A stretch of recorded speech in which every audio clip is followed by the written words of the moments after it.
Hello again, friends. Welcome to the Circle of Hope Pastors weekly video cast.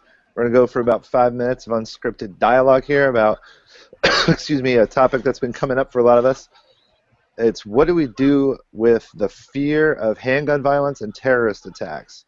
Now, I think last Sunday night, while many of us were having our Sunday meetings, the president got on the mic to talk about terrorism in the wake of the Paris shootings and the San Bernardino attacks, which bring up this sort of national fear about what is going to happen to us or how do we stay safe. So, Rachel, why don't you get us started talking about what do we do with this kind of fear that's being broadcast everywhere? Yeah, I think it is scary, so I can relate to that. I think the first thing that comes to mind is not to believe everything that we hear on the news media. One article on CNN this week that got to me was that we're running out of bombs for ISIS, and that's just not true. From what we know about our military-industrial complex, we make so many weapons that we just literally have to get rid of them. Some of them, every couple of years to keep up with the level of production that we're invested in. So not everything that we hear on the news is true. We're going to have to dig a little deeper, and I think have a relationship with God and community. What do you guys think? Well, I want to say what we don't do, which is to go buy a gun or go get more bombs, vote for the person that's going to be toughest on them, reduce ourselves to a xenophobic national policy of not letting anyone who wears a hijab into the country. You know, the fear just kind of snowballs, and it's kind of crazy how some of the most outlandish responses to this actual threat get some traction because people are that scared. So, yeah, I guess that's my negative answer. Don't do that, at least. What else, you guys?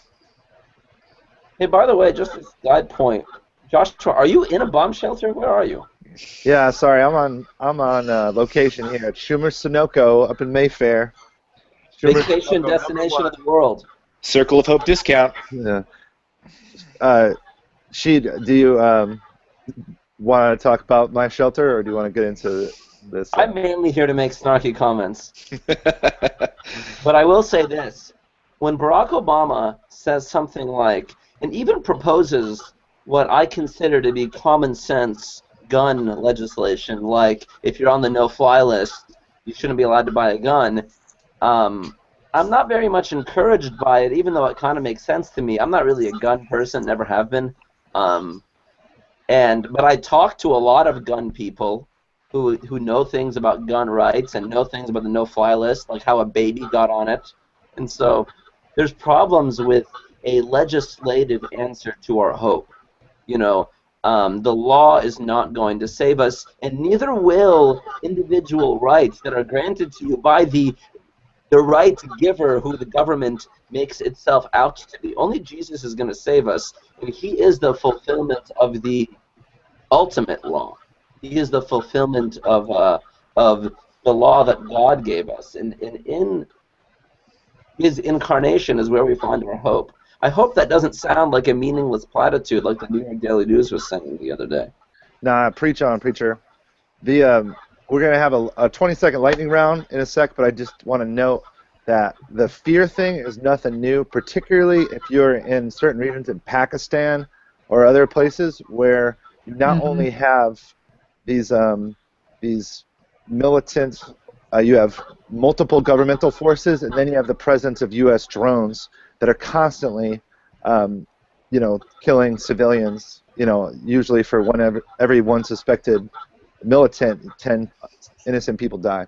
So this fear thing is a global situation, and I like that we're talking more specifically to the Philly metro, and that's good. So the 20-second lightning round, how would you wrap it up? Okay, 20 seconds. We're scared because it's not only in Pakistan anymore. It's in Paris and San Bernardino. So now we have to get some real faith and respond to our fear with reaching out to the perfect love giver who is God. Mm-hmm. I'll just Lightning round, guys, come on. I'll just reinforce this basic idea that the state isn't going to save us. I think that we can consider who is best at governing the country, but our safety and our salvation is found in Jesus. And the movement that can change the world is the church that you're participating in. Mm-hmm. Yes, let's build that. We're going to have to pray. We're going to have to love each other. And we're going to have to ask God to guide us, like to find the best ways of healing. I mean, if I see one more picture of a child militant, you know, these kids around the world carrying AK-47s to protect their family, it is everywhere, like Joshua was saying, and we're going to need to follow Jesus to find a better way. Well put, friends. Like the apostle would say, it's perfect love that casts out fear. So let's keep learning about love, and thanks for checking out this video. Peace till next time.